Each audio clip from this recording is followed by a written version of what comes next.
Oh, Nice shirt, by the way, Simon. oh thanks. You're underdressed.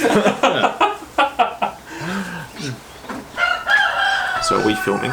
Yeah, it's on. Oh, okay. I'll let it on. Yeah. There we go, Dad. This special guest, Simon, okay. the recipe designer, has come up with a white chocolate raspberry bullet stout. Say that again, but slower. I'm about the bullet in my mouth. White chocolate raspberry bullet stout.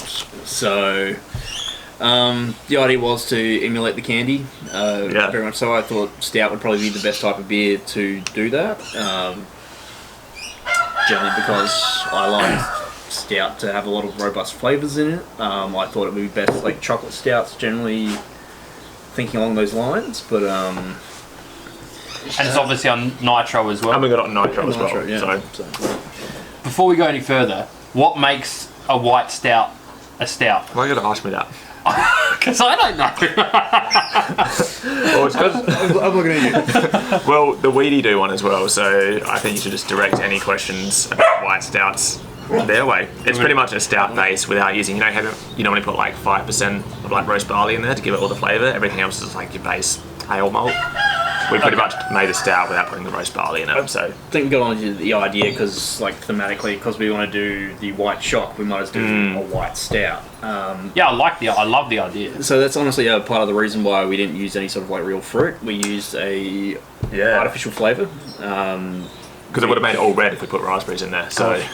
So yeah, essentially trying to emulate it as much as possible. I think the nitro's done really well to give it like a sort of like solid, thick white head. The raspberry flavouring's good. I think one of the problems we would have had with that is a little bit, even a little bit goes like a really long way. It's super overpowering. I think it's balanced nicely. I think you got the balance right with this. Yeah, definitely. So who came up with the recipe? Like, what is the actual- recipe? Yeah, the actual recipe. We I- bounced it back a couple times. I think it was a joint effort.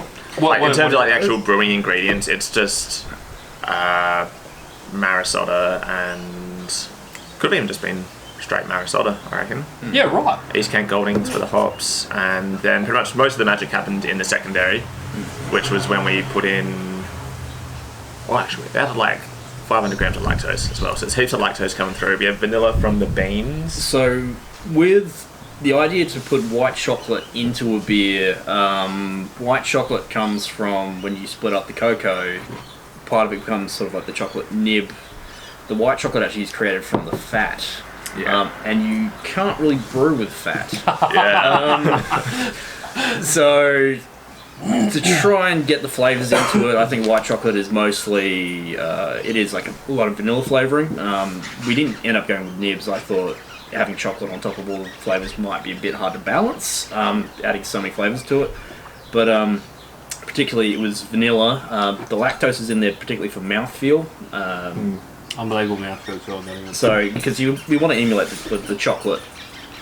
So we got the vanilla for the flavour, the lactose for the mouthfeel.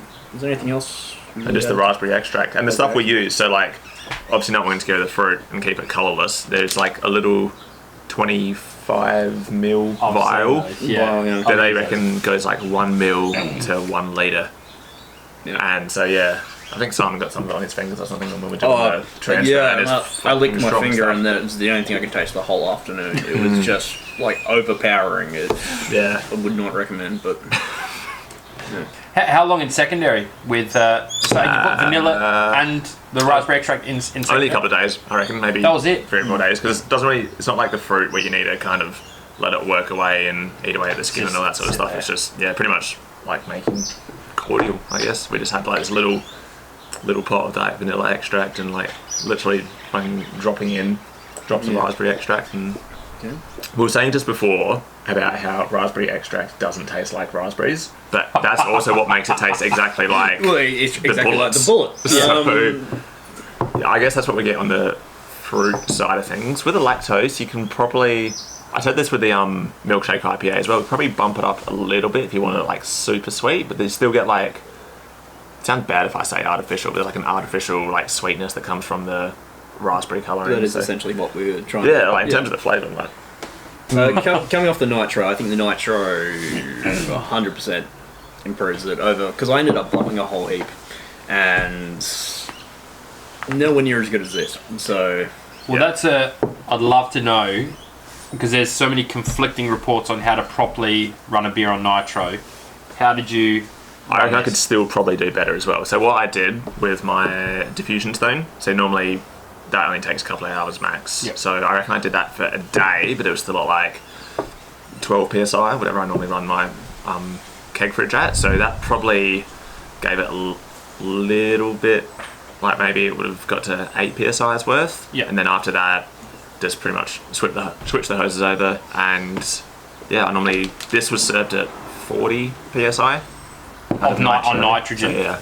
So And- it's once it's carbonated, you remove the CO2 and connect nitro. Yeah, pretty much. So my thinking is, as long as you've got gas in the headspace, it's going to keep the CO2 in solution, as opposed to if you take it off the gas, you know how it kind of reaches equilibrium and it comes out. So yeah, I don't leave it at 40 psi when I'm not drinking it, because that also, you know, feeds through, putting pressure on the back of the tap. But you know, if I just leave a little bit in the headspace, I figure that's keeping a little bit of the carbonation in there. It doesn't taste like super carbonated like you'd expect from a beer, but I think the trade-off is that you get the mouthfeel of like the silky sort of nitrogen that you want from having it on nitrogen. So I guess that's kind of how to go about it. In future, I don't know, like if you have like different styles that need different levels of carbonation, how I'm going to manage that. But I don't know, for attempt number one, this is alright. yeah. Maybe aesthetically, it doesn't look exactly like, you know, a Guinness when that's got like the real obvious. But I guess that's because it's like a black and white contrast, whereas this is a bit like, oh yeah, I think I see it doing it. But And the lacing looks amazing anyway. That's all coming Just down. the whole way down. Yeah. yeah, that's great. All right, so the next beer, boys. What's the adjectives we're going to? Well, we've run out of them, haven't we? What the fuck are we going to do? What are we going to do next? Honey, soy, garlic, chicken beer. Honestly, this is Honey us. baked ham. I would love to do. Actually, I had this idea for me. This is all just grease. You know what though? Honey baked ham, right? You could do some smoked grain with some honey. Yeah. My missus's dad is an apurist. I have plenty of honey if you guys need. I've got a honey bloke at work. Forget about it. They showed up and gave me 12 kilos the other day. But yeah, honestly, God, like wood smoke type of thing. Just go like smoke, get a bit of honey into it would be really good. I like honestly think like mead would be an interesting thing to try next. I mean, we can do that side by side because we don't really need to. You're on mead, aren't you? You got something brewing at the moment? Or We've got a Christmas mead that'll be ready by December. Very nice. So, There's nutmeg and cinnamon and some vanilla yeah. in the mead. Yeah. So what we're going to go with a honey baked ham beer next. Oh, can we? Let's do it. Shall we? The idea was I originally said I just wanted to make it a hobby session ale, but It's spiraled out of control. yeah, it's spot out of control. Put me on spot. Honey baked ham. Like we'll do that. Oh, brilliant! Well, I can't wait for that one. You laugh at me, but this is how that happens. This is why we have ridiculous craft You know where this beers at came the from? moment. I was literally standing. I was in the office and I was talking to the receptionist because she'd just bought a heap of snacks. Sitting eating mouthfuls of these, and I told her previously that, like, yeah, we make beer. And she goes, "What's next?" And I'm like, actually, this is all right. We'll make one of those. So The rest is history. it just- Brilliant beer. It turned out all right. I want honey baked ham ASAP. Yeah, that's Same. well, Either it'll be good or it'll come out as just like hot ham water, but not carbonated at all. It'll be terrible. But it's fine. see, Grease. stay tuned.